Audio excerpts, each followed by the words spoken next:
Hi there. Just want to share some thoughts about Erik Ten Hag. In the wake of our defeat against Premier League pacesetters Arsenal, I'm astounded by the level of criticism from certain sections of our fan base.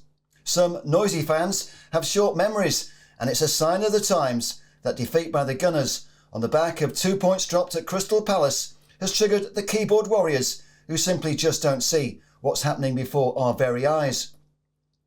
As a lifelong supporter, I want our team to win trophies and entertain the fans. That's the United way, and I can definitely see we're on the right track with Erik Ten Hag. So too can Arsenal's iconic former striker Thierry Henry. As the Frenchman said after Arteta's side had to dig deep to beat us with their injury time winner, give one more year to Ten Hag and back him in the market, and United will be a force to reckon with. Thierry Henry describes Ten Hag as a genius and was even bold enough to add, if Ten Hag gets it right at United, they will play more attractive football than they played under Sir Alex Ferguson.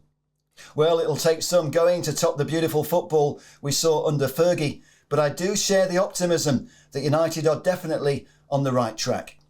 The way Ten Hag has juggled the most difficult job in football promises great times ahead. In his first 6 months in the job, he's brought structure and discipline. He's already reshaped our squad around a brilliant blend of new signings and existing talent that's laying the foundations for building something special at Manchester United Football Club. Casemiro, Martinez, Eriksen, they're the three standout additions who've transformed this team. Marcus Rashford looks like a player reborn. Alejandro Garnacho proves our academy pipeline is still an elite source of talent. We've moved on from the Cristiano Ronaldo distraction, and the new coach is slowly improving every player in a squad he's moulding into his team. Erik Ten Hag is doing it his way. I was at Stamford Bridge back in October when Casemiro's late equaliser signalled a new chapter for Manchester United. It was the moment I saw the first real glimpse of the fighting spirit that runs through the heart of this Ten Hag side.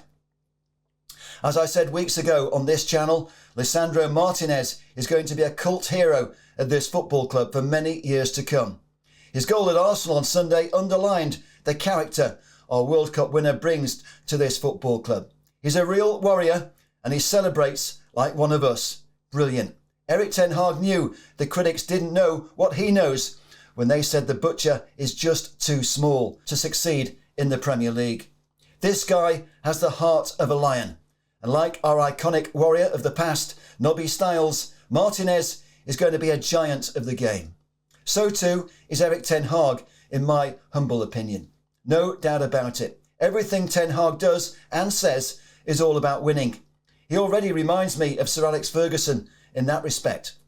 Finally, the Glazers have made a spectacular appointment. The first under the watch of Richard Arnold, who's been a massive upgrade on previous CEO Ed Woodward.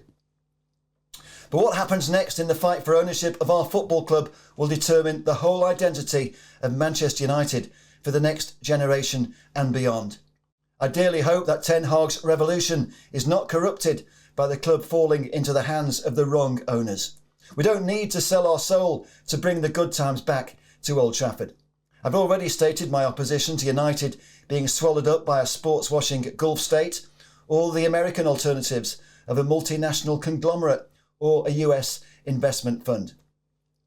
Sir Jim Ratcliffe is currently the only viable alternative who's declared his interest, and I'm hugely in favour of a local boy made good being in charge. But there is one caveat.